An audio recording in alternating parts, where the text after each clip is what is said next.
Pacific Islanders love their food. It plays an important role in the culture and tradition of Pacific Island societies. There are certain foods that are common throughout the region and form part of the staple diet. Crops such as taro, yams, breadfruit, banana and cassava grow in abundance and are consumed in large quantities throughout the Pacific. However, as countries develop and progress towards modernization, there is the danger that Pacific Islanders are fast moving away from traditional foods and are relying heavily on imported processed foods that are often of low nutritional value. Increasing dependency on imported foods has become a major cause for concern for people in the region. With changes in dietary habits, new pests and diseases affecting plants and crops, and climate change, there is now immediate concern to ensure that plants and crops endemic to the Pacific are preserved in gene banks to be used in case of major catastrophe or pest invasion. This is where the plant genetic resources plays an important role. It is all around us, though we are not aware of it. It is crucial to our well-being and survival. In November 2006, at the annual Pacific Agricultural Plant Genetic Resources Network PAPGRAN meeting, experts came together to discuss and share information on work being done in member countries on plant genetic resources. Plant genetic resources refers to the diversity of plants used by people for whatever purpose, whether it be for food or for shelter or for medicine. But even within each crop, within, let's say, taro or breadfruit, there are lots of different varieties with different names, different characteristics, different values. And these different varieties are different because they're genetically different. In the Solomon Islands, the Custom Garden Association has been working for some years on preservation of local foods and crops. Custom Garden Association began 10 years ago. When it started, it was just a group of local farmers spearheaded by a guy called Johnny Tutua. He was the one who started Custom Garden. Custom Garden Association was formulated mainly to look into regenerating our Solomon Islands traditional ways of gardening, as well as trying to preserve indigenous knowledge so that we don't lose it. The emphasis on local crops is one of the main focus of the association. Yes, Custom Garden largely focuses on local traditional crops such as taro, yam, pana, and sweet potato, even though it has been introduced, but it is now a major component of the local diet, so to speak. The preservation of crops and trees for food security is what the Secretariat of the Pacific Communities Center for Pacific Crops and Trees is doing through its gene bank. The Regional Germplasm Centre is SPC's regional gene bank, and like you say, it used to be called the Regional Germplasm Centre, but its name has now changed to the Centre for Pacific Crops and Trees, and this change in mandate reflects very much the recognition that countries in the region, and therefore SPC, gives to the importance of trees. Trees for food security, trees for nutritional security, and also the potential that trees have for sort of generating income. So whereas before, with the Regional Germplasm Centre, we just dealt with crops, now we're dealing with trees. So in SPC's centre, we can maintain the country's individual diversity as a regional gene bank, and we can maintain it safely. While maintaining diversity and food security are vital for the Pacific, so too is the awareness of growing and eating local foods. While there has been a big shift away from this, a number of countries in the Pacific have initiated programs to encourage locals to value and appreciate local food crops.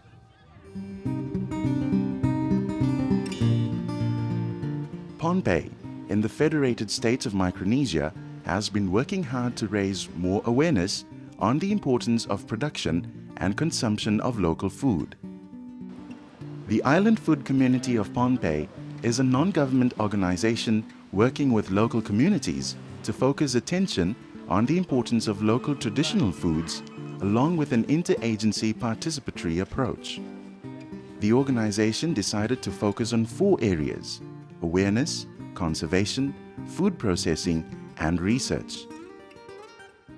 So the way we know that which banana has the most beta-carotene is by looking at its color, right? By its color. Dr. Lois Engelberger is a nutritionist and secretary and treasurer with the organization. The awareness started out then with our bananas because we had done a lot of research. Firstly with the Karat banana, which was analyzed in 1998. And then following that, we realized that there were many bananas, some of them very rare, which also had this yellow and orange coloration, which is indicating carotenoids.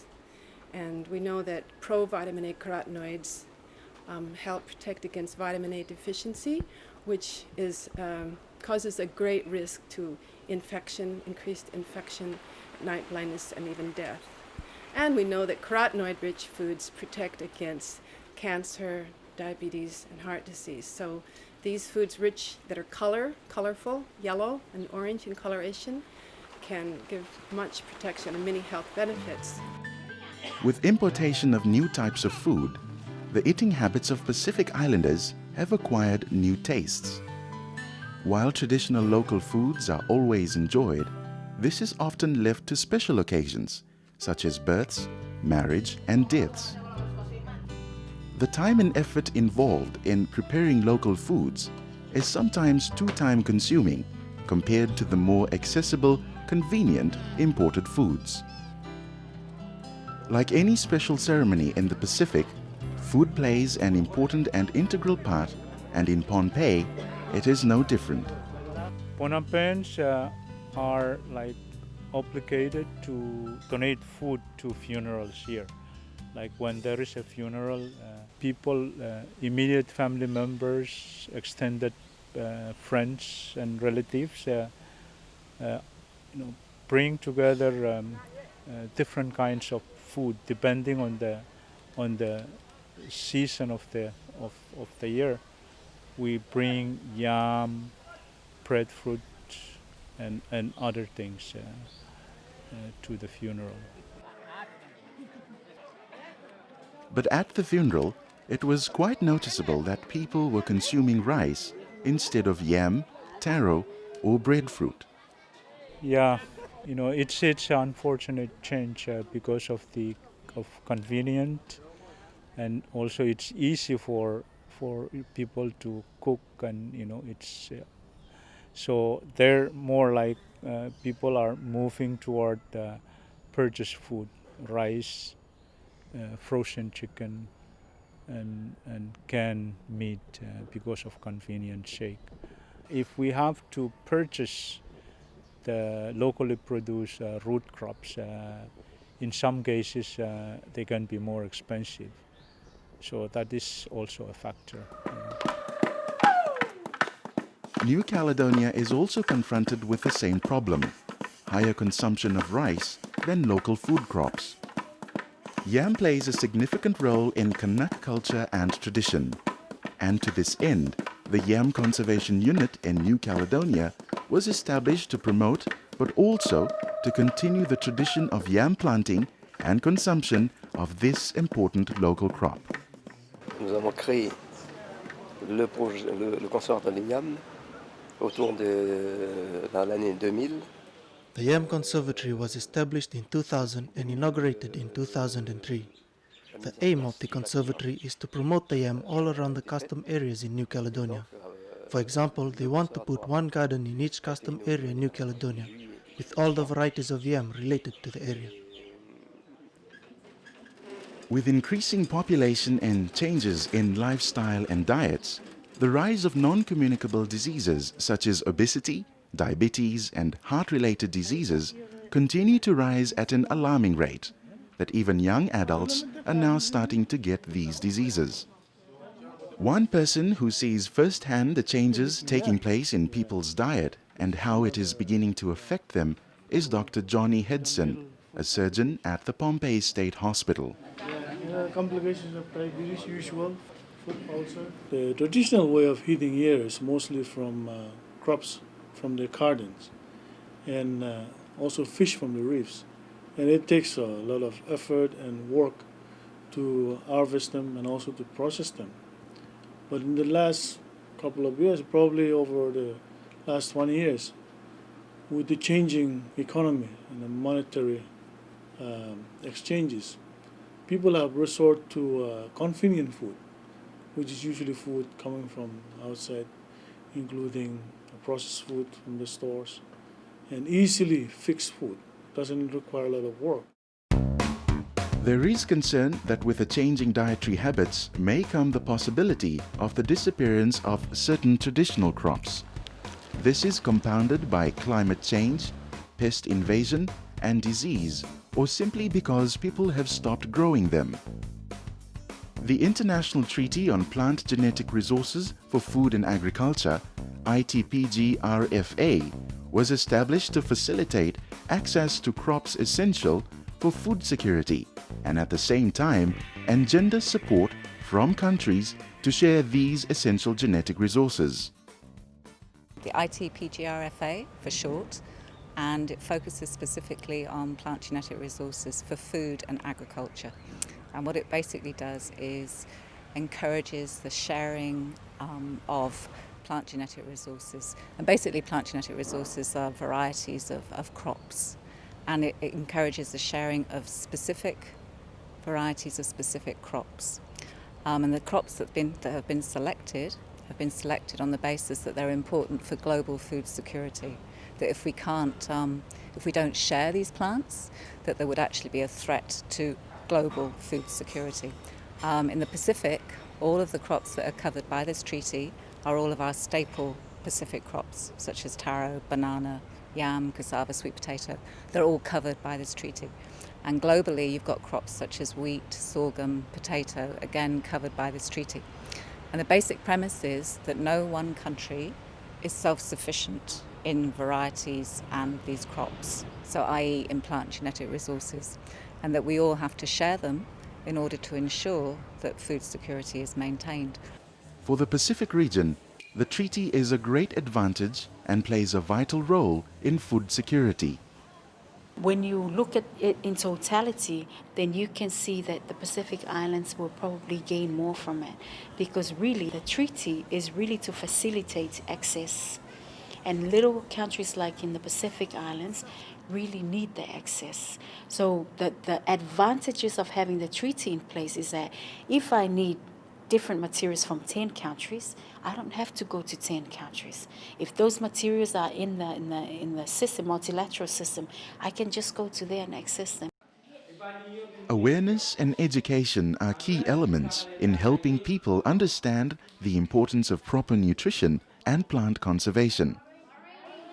In Pohnpei, the term Go Local has been widely used and now accepted by the Island Food Community Organization. Berman Weilbacher, who has worked with the government, and he coined this term, Go Local, quite a few years ago. But we liked it because it has a lot of meaning to it. In fact, our NGO, the Island Food Community Pohnpei, focuses on food security, health, economics, environment, but also culture. And that term, Go Local, embodies all that and has many different meanings. So we thought that would be a good thing to call this club. And the students, they were really enthusiastic, and we want to focus with the youth because the youth are that's the future. Dr. Lois Engelberger and the members of the Island Food Community of Pohnpei have been working closely with women's groups and schools, both at primary and secondary levels. They've been working in collaboration with the Conservation Society of Pohnpei, CSP, to raise awareness on the importance of local foods. Nick Donray is the Education Program Manager of CSP, and as part of his outreach program, he visits the schools to talk on conservation of the environment, but also on the importance of eating local foods. We're basically trying to work together to, educate the children of Pohnpei about the importance of local food. How important it is to, try to eat local food, because, a lot of Pohnpeians are catching a lot of diseases because they're, foregoing local foods and munching on imported foods nowadays. The Upward Bound, which is a program with the Education Department, they select students who are talented and also at-risk students, and help them through the high school years to prepare them better for college. So they invited me to teach in their summer session last summer. And this group of kids, 25 students, they were so enthusiastic and they really liked learning about local foods. So at the end of the summer session, we were quite sad to say goodbye to each other. So I asked them, well, we can stay together. We can have a Let's Go Local Club. Do you like that idea? And we sent out emails. At that time, they were all on email with that club. They had access to emails. And they were very enthusiastic. Not too long ago, diseases that now beset Pacific Islanders were unheard of. But the large number of deaths arising as a result of poor lifestyle and diet is alarming. The highest cause of death in Pohnpei State Hospital is from cardiac cause, heart disease, diabetes leading to heart disease or hypertension and stroke. So whereas in the past we see a lot of complications from infection, nowadays because of the trends that change, is more people are having complications from non-communicable diseases. Because of these, I presume because of these more convenient way of acquiring food. The dietary changes are very related to changes in lifestyle. Imported food is more convenient and oftentimes is cheaper. If you're buying the local food, then the imported may be cheaper. The tastes are changing. The young people are liking new tastes. There's many changes in working patterns so that people are sometimes busy. It's very difficult to promote vegetables in Pohnpei where they have not been eaten traditionally. The staples, breadfruit, banana, giant swamp taro, the different types of taro, and yam are the real heart and culture of the staple foods.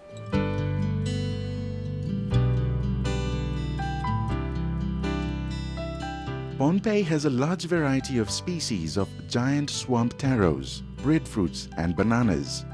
The island food community of Pohnpei has been working tirelessly to raise awareness on the different varieties and their benefits. Banana is one such crop that has caught the attention of many people. It's been really great. In 1998, there was no market selling any crop banana. Then after we had it analyzed, we started a campaign, a one-year campaign, and it takes around 9 months for a banana to grow. So following that, then about a year after we had our campaign, then the market started selling karat, and they had not sold karat before. And since that time, then the sales have steadily increased. Also, we have another banana that has been looked down upon. That's the Daiwang banana. It's the only banana that can grow without really taking care of it. And so for that reason, Pohnpei farmers who are very skilled look down upon it because it doesn't take a lot of skill to grow it. But in fact, it tastes very good, and it was also one of those carotenoid rich. So after we started promoting it, it also entered into the markets, whereas before the market people said they would be embarrassed to sell it. None of the countries of the Pacific are self-reliant on agriculture for their own plant genetic resources. a large number of fruits and crops originated from other parts of the world and subsequently migrated to these parts through human travel. There is a great interdependence on plant genetic resources, not only throughout the world, but regionally as well. A lot of the countries have put in place in the past few years programs to promote, conserve and promote their plant genetic resources. This goes back to a resolution by ministers of agriculture back in the late 90s, where they recognized that the conservation and sustainable use of plant genetic resources was absolutely vital for the sustainability of agriculture in the Pacific. And the other thing that came out of that was the setting up of a network, what we call the Pacific Agricultural Plant Genetic Resources Network, or PAPGREN, which basically brings together people, organizations, whether government or NGO, interested in conservation and sustainable use of plant genetic resources across the Pacific. Brings them together in a network to exchange ideas, to exchange experiences, and to exchange genetic resources. In the north of Pohnpei, not far from the capital Colonia, is the small community of Mund. Mund was recognized by Professor Harriet Kuhnlin of the Center for Indigenous People, Nutrition and Environment in Canada as one of 12 communities worldwide working towards sustainable development. Pohnpei was the only site chosen in the Pacific. Project is mainly for having study to see how people using local food or local customs, whether they still holding their old time customs or they've been decreasing. What we found in Mund was the decline of using local food. Some customs has been paid away and no restoration. But we're trying to restore it now. This project has generated much interest in the country and inspired other communities in Pohnpei to follow this example.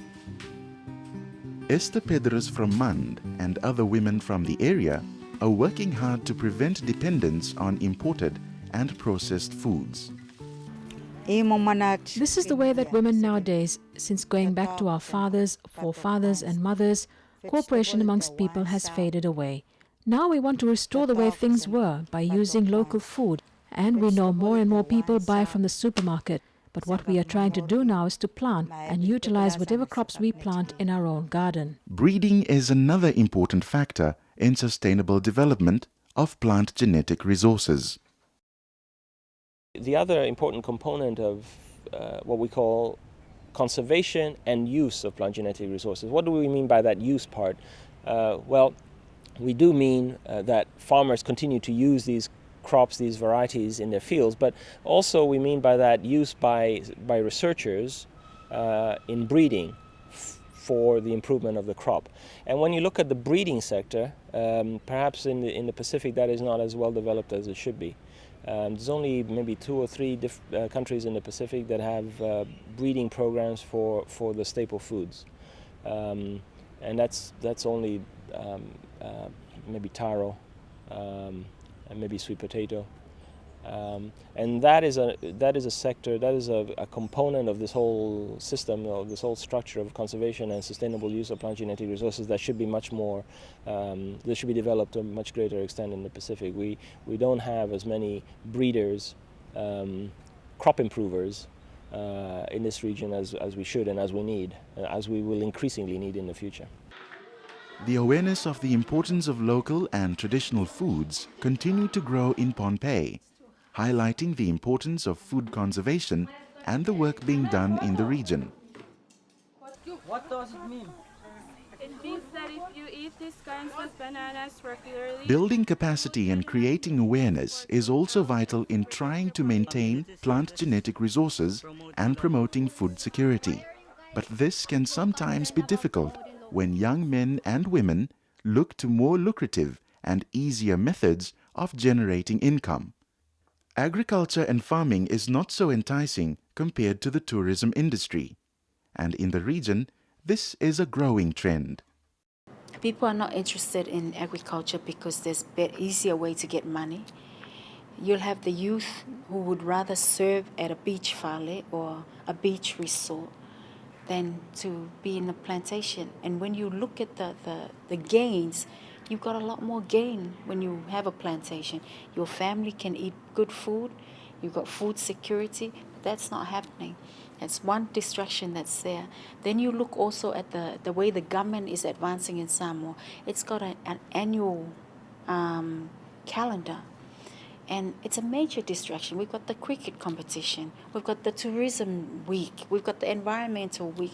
And so the men and the women in the rural areas are all flocking in because there's money in it and nobody's planting.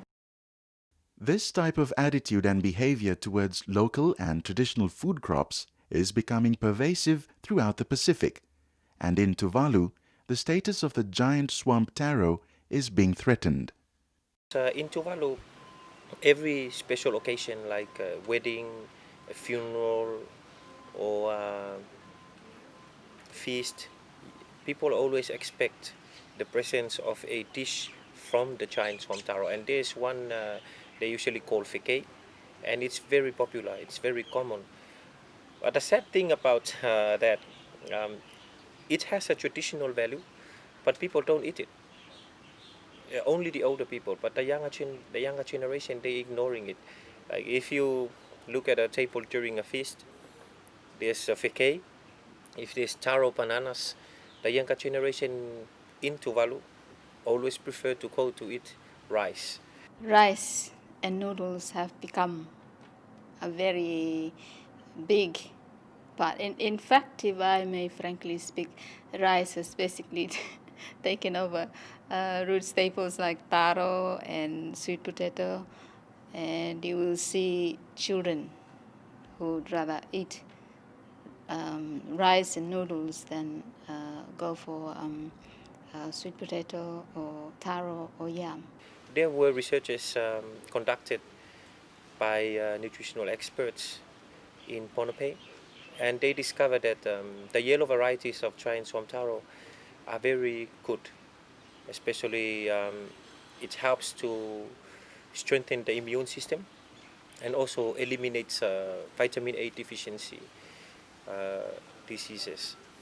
And also the giant swamp taro is very rich in calcium, so that makes teeth and bones stronger. But for small atoll countries, the cultivation of the giant swamp taro is quite important for nutrition and food security.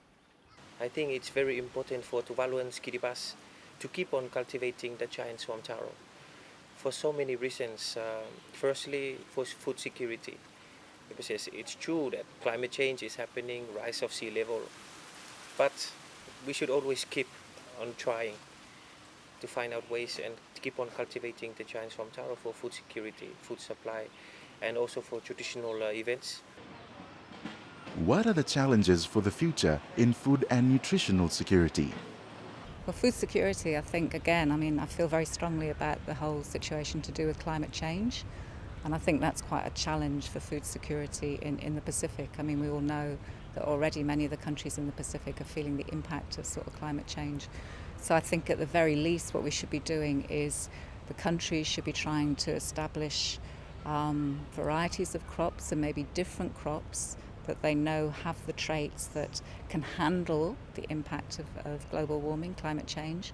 So, crops varieties that are resistant to drought, salt tolerance, high temperatures, water logging, etc. And if the countries can't do it themselves, then SPC should be able to do that for the countries. All is not lost, though, as countries in the Pacific have been working towards the preservation of traditional crops. Many countries around the Pacific have what we call gene banks, which are places where they maintain all the different varieties of their local crops together in one place, usually a research station. If for whatever reason a variety of taro disappears because it's no longer grown by farmers. There's always a specimen of it in the gene bank that can be multiplied and returned to the farmer should they be interested in having it again.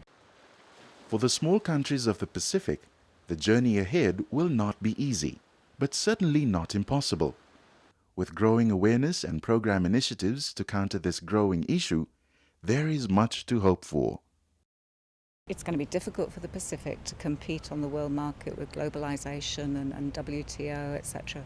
And so I think what has to be done is the Pacific has to look for small volume, high value products.